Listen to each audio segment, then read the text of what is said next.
Hello guys, welcome to my channel.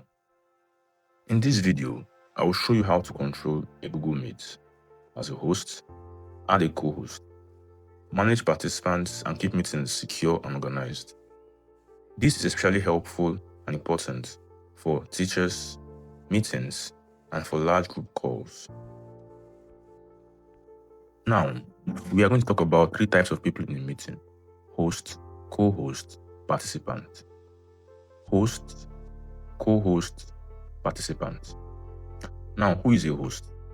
The host is the person who creates the meeting and controls the main settings and participant permission. A co-host can help manage the meeting by muting participants, removing users, and supporting the host. Co-hosts help share meeting responsibilities, making it easier to manage participants and activities. Participants can join, speak, and chat, but their actions depend on the permissions set by the host. Assigning co-hosts is done by hosts and is very important in larger meetings as it helps manage participants, reduce disruptions, and keep the session running smoothly. Co-hosts are especially helpful in cases like classes, webinars, and large meetings where one person cannot manage everything alone. Now let me explain how to add a co-host. In this meeting, I've explained we have the host, the co-host, and the participant. Now, to add a co-host, you come to this ellipsis, these three dots here. Click on Add a co-host. And now you can see that Odilana Ayola is now a co-host. Now we're going to his profile. You can see that he has the host control settings. Now, these host control settings allow him to manage the meeting. I'll explain about these control settings further into this video. Now, go back to the main host, Ayola Odilana. You can see that he also has the same control settings. So the hosts and the co-hosts can manage the meeting.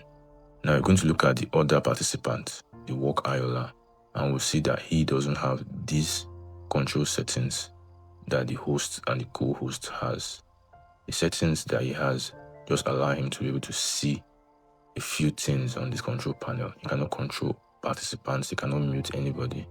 He's just able to join, to speak, and chat.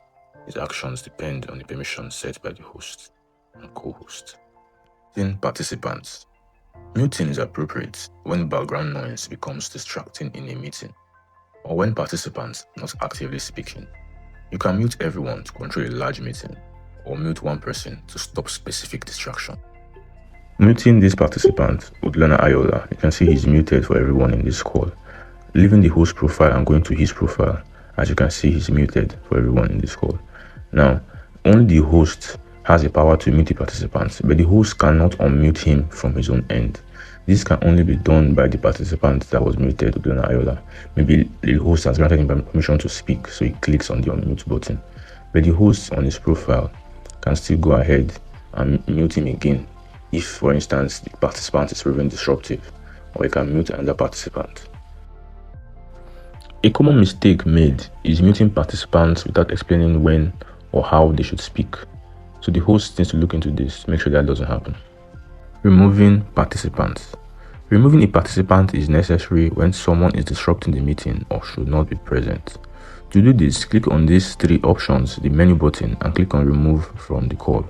Once you do this, it opens an option where you can fill out an abuse report or block from this call, or just click on Remove.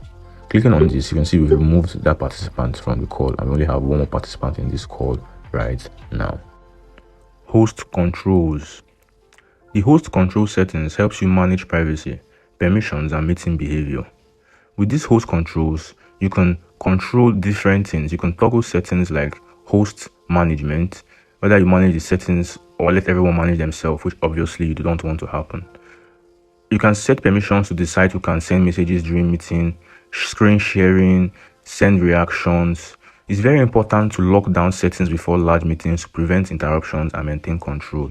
You can also adjust join permissions to control who can enter the meeting and when they are allowed to join. Remember to use waiting behavior wisely to control who joins and when participants enter the meeting. To recap, now you know how to manage participants and control your Google Meet effectively. In the next video, we'll look at pre-join settings. We'll also look at audio and video controls.